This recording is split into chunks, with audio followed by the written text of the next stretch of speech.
먼저 최근에 리플 코인 780원 라인에서 지지를 받고 반등 흐름을 이어가고 있습니다. 미국 SEC 측과의 소송 종료라는 호재 이후에 차익 실현 물량으로 눌림과 반등을 이어가면서 단기적인 상승세를 보여주고 있는 상황인데요. 현재 시점 단기적으로 노란색 21이평선이 있는 780원 라인에서 810원 구간에서 저항을 받고 있는데 해당 구간을 돌파하는 데 성공한다? 그렇다면 다시 리플 코인 850원, 900원 구간을 차례대로 돌파하면서 상승세 이어갈 것으로 분석이 되고 있고요. 때문에 리플 코인 같은 경우는 우리 구독자분들께서 기대하시는 것만큼 상승폭 자체가 제한되고 있는 이유는 먼저 호재 해소로 인한 차익 실현 물량 때문도 분명히 있겠지만 현재 거시경제 상황 자체가 흔들리면서 해당 코인이라고 할 수 있는 비트코인이 횡보하고 있기 때문인데요. 역사적으로 비트코인이 선제적으로 치고 나가줘야지 리플도 그렇고 개별 알트코인이 살아날 수가 있기 때문에 해당 부분에 대한 상황 먼저 브리핑 도움드리고 이에 따른 리플 코인 주요 호재 분석까지도 도움드려보도록 하겠습니다. 시청하시기 전에 구독과 좋아요 이 두 가지만 부탁드릴게요.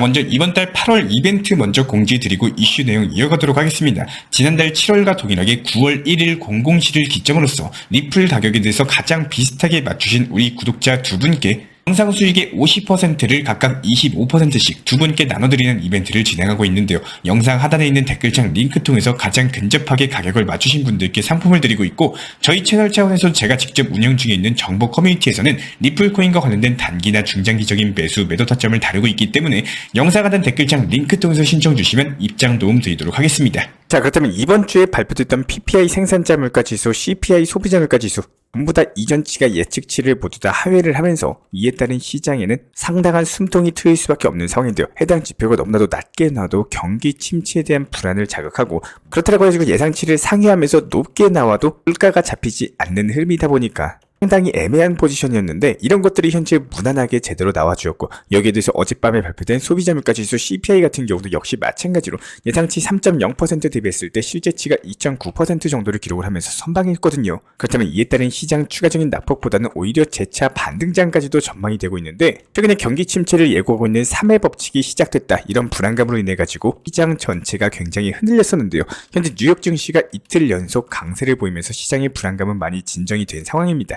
이런 모습에서 CPI까지도 무난하게 나와주면서 추가적인 혼란이 없이 9월달 금리 인하까지도 기대가 가능하고요. 현재 패드워치상으로 살펴봤을 때 9월달 금리 인하 자체가 사실상 확정이 된 상황이고 인하폭이 0.25% 수준으로서 짧게 가거나 아니면 0.5% 수준으로서 B컷을 하거나 이 둘 중에 하나의 상황인데 현재 확률적으로 봤을 때는 0.25%로 갈 확률이 높거든요. 어찌됐든 간에 금리 인하가 시작된다라는 것에 의의를 둘 수가 있는 상황이고 여기에 대해서 미국 재무부 측에서도 국채 바이백을 통해 가지고 시장의 유동성 공급에 힘을 쓰고 있기 때문에 시장 전망은 현재까지도 긍정적인 상황입니다. 그렇다면 여기서 기대가 되는 부분은요. 13F라고 해서 주식 자산이 1억 달러, 하나로 따져봤을 때 1360억 이상을 보유하고 있는 기관 투자자들이 미국 SEC 측에다가 의무적으로 분기별 보고서를 제출을 하거든요. 해당 보고서 제출 마감일이 내일까지인데 이게 중요한 이유는 기관 투자자들의 디테일한 포트폴리오까지도 확인이 가능하기 때문입니다. 과연 기관들이 비트코인 그리고 현물 ETF에 대해서 과연 얼마나 매수에 들어갔느냐 이런 것들이 적나라하게 보고가 되기 때문에 이번 2분기의 보유 물량 그리고 기관의 수가 대폭 늘어났다 증가된 게 확인이 된다면 해당 부분에서 힘받으면서 투자 심리 개선되고 이에 따른 비트코인의 추가적인 유동성까지도 유입될 것으로 기대가 되고 있기 때문에 해당 13F의 결과까지도 굉장히 기대가 되는 부분이고요. 그렇다면 현재 시장에서 눈여겨볼 만한 거는 바로 장기 보유자와 단기 보유자의 손바뀜인데요.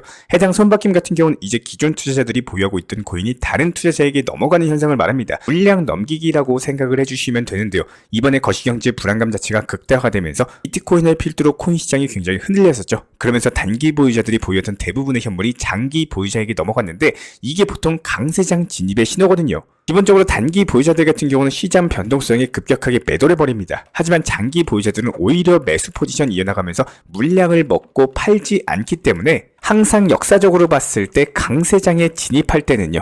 장기 보유자들이 단기 보유자들의 물량을 전부 다 받아내면서 먹었고 다른 매집 시작된 물량들이 강세장 끝물 가서는 전부 다 단기 보유자들에게 물량을 넘기기 때문에 이에 따른 강세장 시즌이 종료된 바가 있었습니다. 실제로 지난 3월달이었죠. 비트코인 1억 돌파하면서 신고가 갱신했을 때 장기 보유자들의 물량 자체가 전부 다 온체인 지표상으로 급감하는 추세를 보였었어요. 이 말인 즉슨 고점에서 상당한 물량을 넘겼다 이렇게 봐주시면 되는 거고 하지만 반대로 이번 단기 하락장에서 장기 보유자들이 단기 보유자들의 물량을 전부 다 대부분 받아왔기 때문에 이에 따른 장기 보유자들의 매집 자체가 끝나면서 본격적인 시장의 상승장이 도래할 것으로 전망이 되고 있다는 겁니다. 적으로 코인 시장이 불장에 진입하는 시점은요, 시장의 참여자들이 무관심해질 텐데 비트코인 신고가 경신 이후에 시장 자체가 부진한 흐름을 이어가면서 굉장히 지루한 상황이 길어지고 있어요. 게다가 이번에 단기 보유자들이 물량이 대부분 털리면서 대다수의 투자자들이 지쳐가지고 코인 시장에 대한 흥미 자체가 뚝 떨어지고 있는데, 이런 시점에서 아무리 매력적인 가격대가 온다라고 하더라도 개미들이 올라타진 않습니다.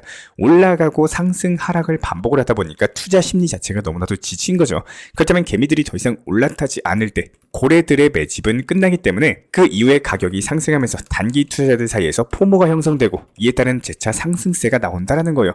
역사적으로 이런 구조 자체가 계속 반복되어 왔었고 이번 시장도 마찬가지이기 때문에 지금의 이런 지루한 시장 자체가 사실상 불장 진입 직전의 모습이다, 이렇게 봐주시면 되고요. 거시경제적으로나 코인 시장 흐름이나 전부 다 긍정적으로 나타나고 있기 때문에 머지않아 본격적인 불장 랠리까지도 시작될 것으로 분석이 되고 있는 상황입니다. 자, 그렇다면 이번 영상 통해서 우리 구독자분들께 여쭤보고 싶은 내용은 과연 확률이 높은 쪽에 투자하는 게 좋을까요? 아니면 확률이 낮은 쪽에 투자하는 게 좋을까요?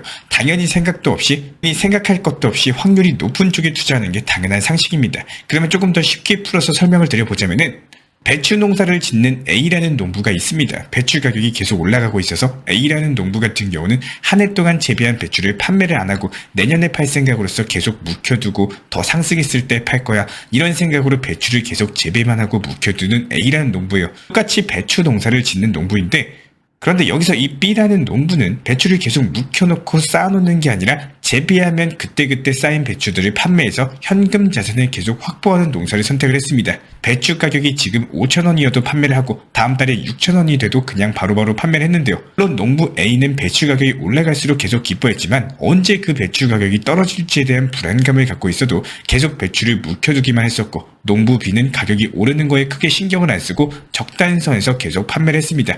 그러다가 갑작스러운 폭우에 계속 배추를 묵혀두던 A 농부는요, 모아둔 배추들의 50% 이상이 전부 다 상해버려서 판매조차 어려운 상품으로 결국에 다 폐기를 선택했는데, 반면에 계속 배추를 재배할 때마다 판매했던 B 농부 같은 경우는 일부 배추를 폐기하긴 했지만 남겨놓았던 배추가 크게 없었고 전부 다 판매를 했기 때문에 그런 타격은 크게 없을 수밖에 없었습니다.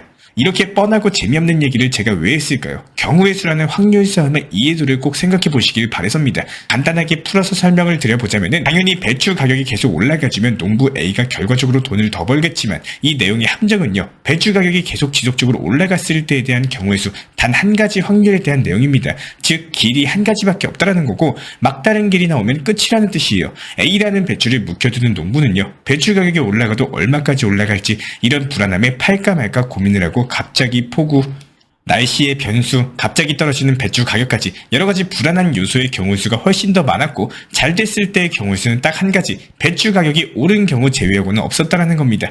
반대로 농부 B씨는요, 그 즉시 배추를 판매하면서 현금 자산을 계속 확보하는 농부입니다. 만약에 배추 가격이 계속 올라간다면 낮은 가격에 판매한 배추 가격이 아쉽겠지만, 배추 가격이 계속 상승했을 때도 생산하는 배추를 판매하면서 현금 자산을 확보가 가능하다는 거고, 여기서 갑자기 폭우, 그리고 날씨의 변수, 여러가지 갑자기 떨어지는 배추 가격에 폭락을 하는 경우가 생겨도 그 폭락하는 순간에 배추 물량이 별로 없기 때문에 타격도 없을 수밖에 없어요. 농부 B씨의 경우의 수는 배추 가격이 올라가면 올라가는 만큼 계속적으로 판매해서 현금 자산을 늘리는 경우의 수, 늘려나간 현금 자산으로 새로운 무언가를 할 수 있는 경우의 수, 갑작스럽게 날씨나 악재에 대한 경우의 수에서도 물량이 없기 때문에 큰 타격이 없는 경우의 수까지 여러가지 배추 재배를 못하는 경우가 생겨도 이미 판매한 현금 자산으로 새로운 무언가를 할 수 있거나 자산의 회전 자체가 가능하기 때문에 활 자체가 막힐 일 없는 경우의 수까지 여러가지 길이 있다는 겁니다. 결국에 확률적으로 더욱더 높은 확률을 가져갈 수가 있고, 떨어지더라도 내 곳간을 채워놓는 방법을 아셔야 된다는 건데요.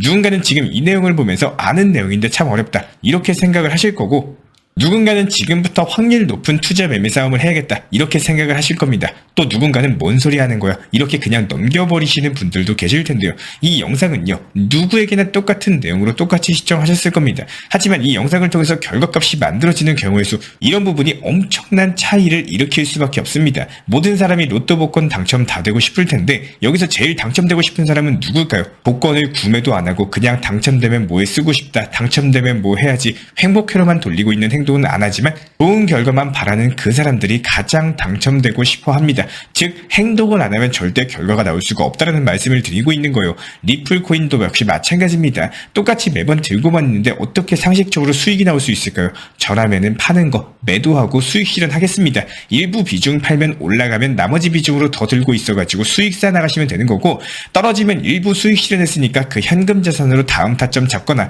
단기 종목으로 수익 실현하거나 너무 좋은 경우의 수가 확률적으로도 더욱더 많이 생긴다라는 거예요. 천년만년 들고 있으려고 리플 매수하시는 분들 단 한 분도 안 계실 겁니다. 들고만 있는다고 답이 나오는 것도 아닐 텐데요. 리플 좋은 코인인 거 맞습니다. 모아나가기 좋은 코인이 아니라 수익을 만들어내기 좋은 코인이에요. 코인의 성향도 제대로 공부 안 하고 그냥 남들 좋다라고 해서 보유하고 있고, 소송 끝나면 올라간다라고 해서 들고 있고, 어디서 무조건 들고 있으라 그래가지고 들고 있고, 그 사람들 전부 다 수익 실현하고 나면은 결국에 또 제자리로 또 저점 오고 그렇게 1년 흘러갑니다. 어떤 매매 방식이 나에게 도움이 되는 매매 방식인지 한 번쯤 생각해 보시기를 간곡하게 부탁드리겠습니다. 우리 구독자분들께서 알고 가셔야 되는 거는, 저는 신이 아닙니다. 신의 영역의 매매를 찾으시는 분들은 신청을 안 주시는 게 맞아요. 제가 운영하는 이 채널은요, 확률적으로 꾸준함을 목표로서 현물 매매로서만 브리핑 타점은 채널 그리고 정보방에서 같이 안내드리고 있지, 정확한 숫자의 답을 맞춰드리는 곳이 아닙니다. 최고점만 맞추기를, 최저점만 맞추기를, 이런 신의 영역을 기대하시는 분들께서는 다른 영상 찾아보시는 게 맞습니다.